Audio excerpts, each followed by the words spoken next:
আল্লাহর নবী বলেন, কেউ যদি 3টা কাজ করে, 1 তারা বসে, 2 তারা মনোযোগ দিয়ে আলোচনা শোনে, 3 তারা শেষ পর্যন্ত থাকে।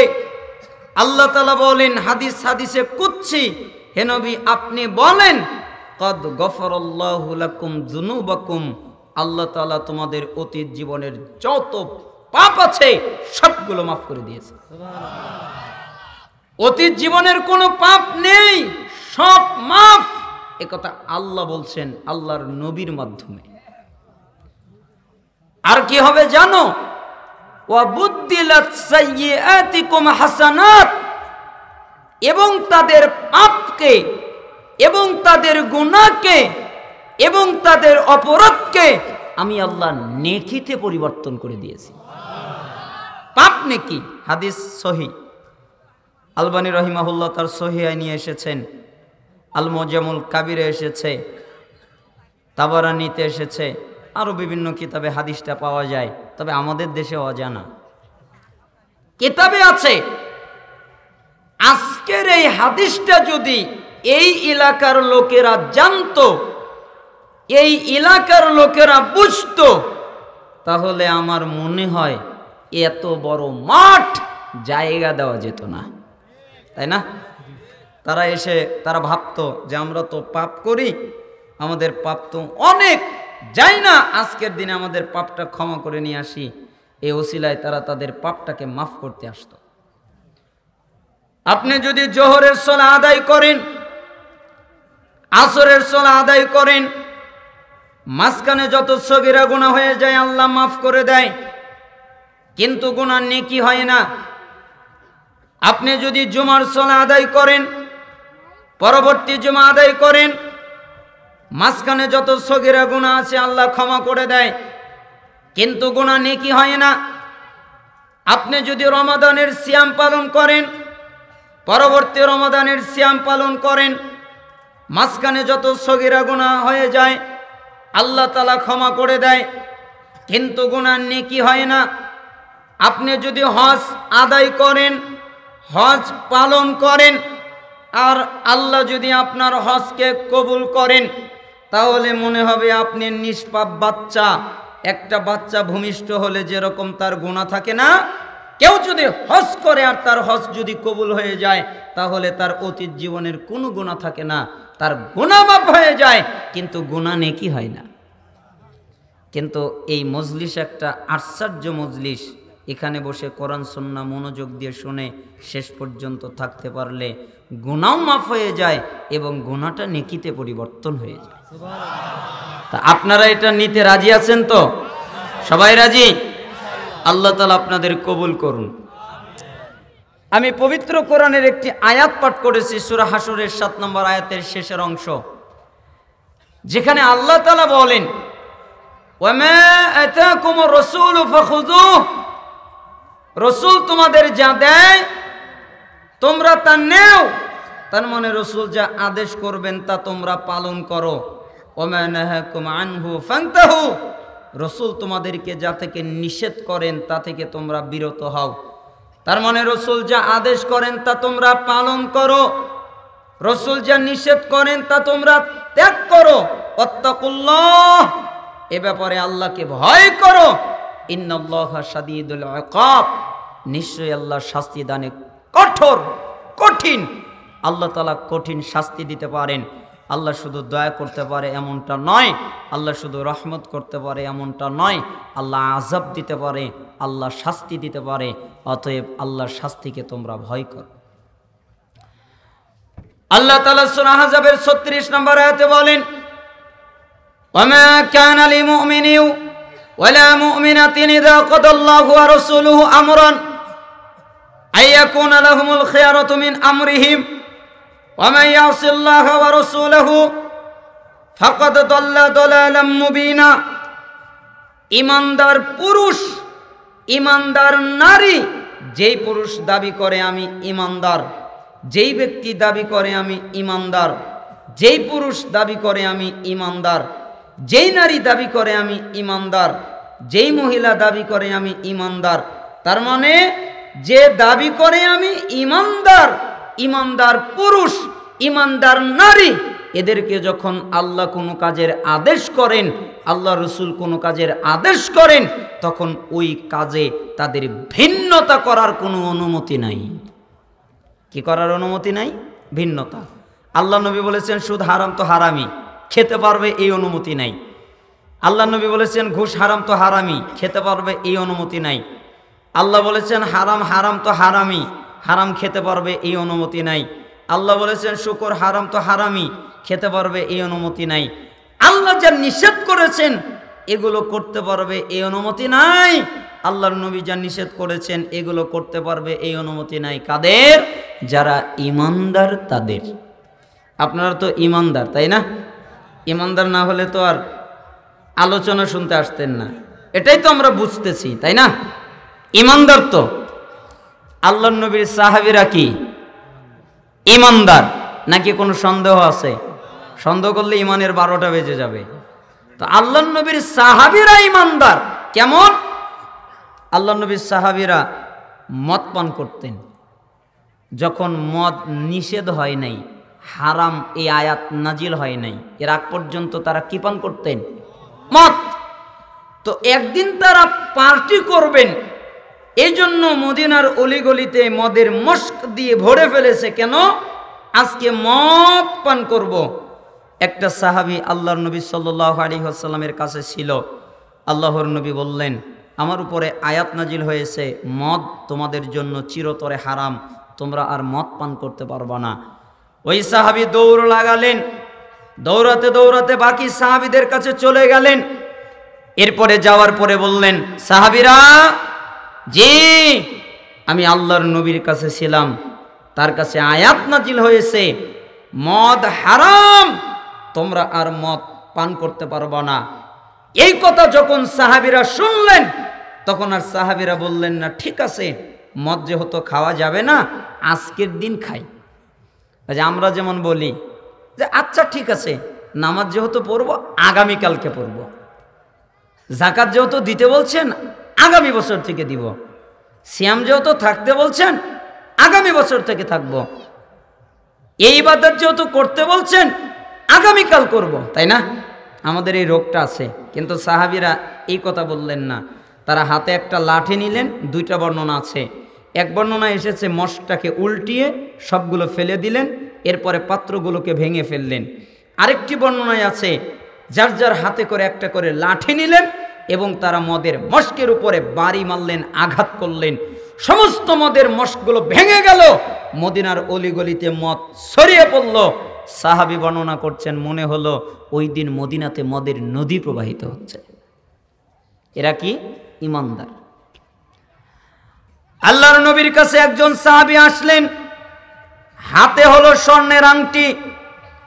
আল্লাহর নবী দেখলেন, অতঃপর জিজ্ঞেস করলেন, তোমার হাতে কি? স্বর্ণের আংটি। আল্লাহর নবী বললেন, তুমি যদি এই আংটি অবস্থায় মৃত্যুবরণ করো তাহলে তুমি সফলতা লাভ করতে পারবে না। এই কথা বলে তার হাত থেকে আংটিটা খুলে নিল, এরপরে আংটিটা ফেলে দিল। আল্লাহর নবী চলে গেলেন। কিছুক্ষণ পরে সাহাবী ওখানে দাঁড়িয়ে আছেন, একটা লোক আসলো, এরপরে সাহাবীকে বলল, এই আংটিটা কার? আমার। কে ফেলে দিয়েছে? আল্লাহর নবী ফেলে দিয়েছে। কেন? এটা পুরুষের জন্য হারাম, তাই ফেলে দিয়েছে। তখন ওই লোকটা বুদ্ধি দিচ্ছে, আরে তোমার জন্য হারাম, তোমার স্ত্রীর জন্য তো হারাম না। স্ত্রীর জন্য হারাম না, তাহলে উঠাও, তোমার স্ত্রীকে নিয়ে তুমি দাও। আরে তোমার জন্য ব্যবহার করা হারাম, এটা বিক্রি করবে, এটা তো হারাম নয়, তাহলে তুমি এটাকে বিক্রি করে অন্যভাবে উপকৃত হও। তখন ওই সাহাবী জবাব দিলেন, শোনো, যেই নবী আমার হাত থেকে আংটি খুলে ফেলে দিয়েছেন, ওই আংটি আমি আমার হাত দিয়ে উঠাবো। এই উঠাবার জন্য যে কলিজা লাগে, ওই কলিজা আমি সাহাবীর দেহের মধ্যে নাই। কে করে উঠাবো? আমার দেহের মধ্যে কলিজাই নেই, যেটা আল্লাহর নবী ফেলে দিয়েছেন ওইটা আমি উঠাবো। এর নাম ইমানদার। আল্লাহর নবী সাল্লাল্লাহু আলাইহি সাল্লাম সালাত আদায় করছিলেন, জিবরাইল আমিন আসলেন, অতঃপর বললেন, হে আল্লাহর নবী, আপনার জুতায় ময়লা রয়েছে। আল্লাহর নবী সালাতের মধ্যে জুতা খুলে ফেললেন। সাহাবীরা দেখলেন, তারাও তাদের জুতা খুলে ফেলে দিল। সালাত শেষ হয়ে গেল। আল্লাহর নবী সাল্লাল্লাহু আলাইহি ওয়াসাল্লাম বললেন, সাহাবীরা কি ব্যাপার? আমার কাছে ওহী এসেছে, আমার কাছে জিবরাইল এসেছে, আমাকে বলেছে আমার জুতায় ময়লা ছিল, তাই আমি জুতা খুলেছি, তোমরা জুতা খুললে কেন? তখন সাহাবীরা জবাব দিল, আমরা অত তত জানি না, আপনার আনুগত্য করতে আল্লাহ বলেছেন, অতএব আপনি জুতা খুলেছেন, কেন খুলেছেন এটা আমরা দেখতে যাইনি, আপনি খুলেছেন তাই আমরা সাহাবীরাও জুতা খুলে ফেলেছি। ঈমানদার, এরা কি ঈমানদার।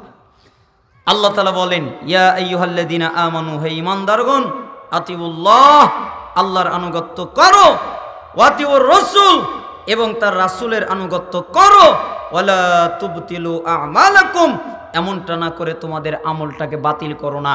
তার মানে আল্লাহ এবং রাসূলের আনুগত্য না হলে আমল বাতিল হয়ে যায়, আমল বরবাদ হয়ে যায়।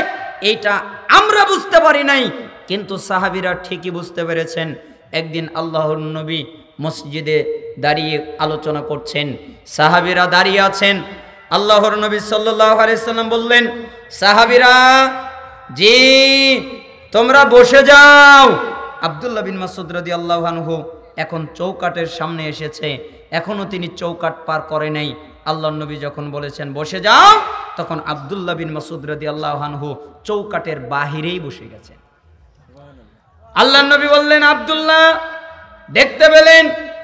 আব্দুল্লাহ জি, এই তুমি বাহিরে বসলে কেন? ওঠো, ভেতরে আসো। আল্লাহর নবী, আমি বাহিরে বসলাম কেন জানেন? আল্লাহ বলেছেন আল্লাহকে মানো, আল্লাহর রাসূলকে মানো। সূরা মুহাম্মাদে এসেছে 33 নম্বর আয়াতে আল্লাহ বলেছেন আল্লাহকে মানো, আল্লাহর নবীকে মানো, তোমাদের আমল বাতিল করো না। আমি আব্দুল্লাহ মনে করেছি আপনি যখন বলেছেন বসে যাও, তখন আমি আব্দুল্লাহ মনে করেছি এখন যদি আমি বসে না বসে আমার এক কদম সামনের দিকে অগ্রসর করি, তাহলে আমার আমল বাতিল হয়ে যাবে, আমার আমল বাতিল হবে। এই ভয়ে আমি আব্দুল্লাহ এখানেই বসে গেছি, আমি আর ভিতরে ঢুকিনি। এর নাম ঈমানদার। বুঝেছেন ঈমানদার কাকে বলে? তো আল্লাহর নবী আল্লাহ যেই কথা বলবেন আপনারা মানবেন, রাজি আছেন? সবাই মানবেন তো? একজন সালাফ খুব চমৎকারভাবে একটা কথা বলতেন। আব্দুল্লাহ বিন মুহাম্মদ বিন উবাইদ আত-তামিমি, উনি বলতেন, সালাসাতুন মাওজুদাতুন ওয়া সালাসাতুন মাফকুদাতুন, মানুষের কাছে তিনটা জিনিস আছে, মানুষের কাছে তিনটা জিনিস নাই। তার মানে তুমি তাদের কাছে তিনটা জিনিস পাবে আর তিনটা জিনিস পাবে না। কি? এক, আল ইলমু মাওজুদুন, ইলম বিদ্যমান, জ্ঞান বিদ্যমান, ইলম পাওয়া যায়, জ্ঞান পাওয়া যায়। ওয়াল আমালু বিল ইলমি মাফকুদুন, কিন্তু ইলম অনুযায়ী আমল নাই। তাই না? আমল আছে না, ইলম আছে কিন্তু কি নাই? আমল নাই। কিভাবে ইলম আছে? অনেক মাদ্রাসা আছে, অনেক মুহাদ্দিস আছে, অনেক বক্তা আছে, অনেক আলেম আছে। আল্লাহ নবী সাল্লাল্লাহু আলাইহি সাল্লাম যেই হাদিসে বলেছেন যে আলেমদেরকে উঠিয়ে নিয়ে যাওয়ার মাধ্যমে বিদ্যা ইলম উঠে যাবে, এই হাদিসের ব্যাখ্যা আমরা সংক্ষিপ্ত আমাদের এই যুগের যেই ব্যাখ্যা তাতে পাই যে বড় বড় আলেম দুনিয়ায় থাকবে না, তারা উঠে যাবে। কিন্তু আমরা যদি পিছনের দিকে চলে যাই তাহলে আমরা দেখব যে সমস্ত মুহাদ্দিসিনে কেরাম ওই আয়াতের ব্যাখ্যা দুইটা করেছেন। তারা বলেছেন, এক, আলেম উঠে যাবে, দুই, বিদ্যালয় ধ্বংস হওয়ার মাধ্যমে। আলেম উঠে যাবে কিসের মাধ্যমে? বিদ্যালয় ধ্বংস হওয়ার মাধ্যমে। তার মানে আলেম যে তৈরি করা হবে এই রকম বিদ্যালয় পাওয়া যাবে না, এই রকম পাঠশালা পাওয়া যাবে না, এই রকম জ্ঞান কেন্দ্র পাওয়া যাবে না যেই জ্ঞান কেন্দ্রে থেকে বিখ্যাত আলেম তৈরি হবে। দেখেন এই বাংলাদেশের যত মাদ্রাসা আছে আমার গবেষণায়, আপনি বলবেন আপনি আমাদের মাদ্রাসাদের গালি দিলেন, আরে আমার গবেষণায় বাংলাদেশে কোনো সালাফি মাদ্রাসা আছে এটা আমি বিশ্বাস করি না।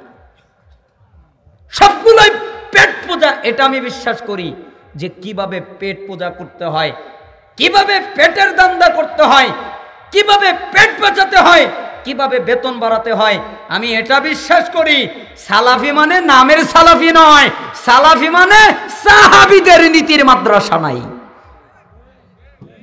সাহাবীদের নীতি মানে তারা ইলেম আর আমল একসাথে শিখতেন। কি শিখতেন? ইলেম আমল কয় সাথে শিখতেন? একসাথে। আমরা কি ইলেম আর আমল একসাথে শিখি? না, আমরা মুখস্থ করতেছি ওযু করলে 2 রাকাত সালাত আদায় করতে হয়, ইলেম আছে। আমরা জানি গীবাত করতে হয় না, ইলেম আছে। আমরা বলছি কারো উপরে অত্যাচার করতে হয় না, ইলেম আছে। আমরা বলছি বেয়াদবি করতে হয় না, আদব কায়দায় চলতে হয়, ইলেম আছে। কিন্তু আমল নাই কেন? প্রত্যেকটা মাদ্রাসায় আমার একটা নিয়ত আছে, আল্লাহ যেন কবুল করেন। আল্লাহকে আমি প্রত্যেক দিন গোপন আমল বলতে হয় না, প্রত্যেক দিন তাহাজ্জুদে আল্লাহকে বলি, আল্লাহ তুমি আমার মরণ দিও না যতক্ষণ পর্যন্ত এই বাংলাদেশে হাজার হাজার হাদিসের হাফেজ তৈরি না করতে পারি, ততদিন আমার মৃত্যু তুমি দিও না। এই নিয়ত আমার। আমি আলেম তৈরি করব, ওই রকম আলেম যার হাজার হাজার হাদিস মুখস্থ থাকবে এবং হাজার হাজার হাদিসের উপরে আমল থাকবে।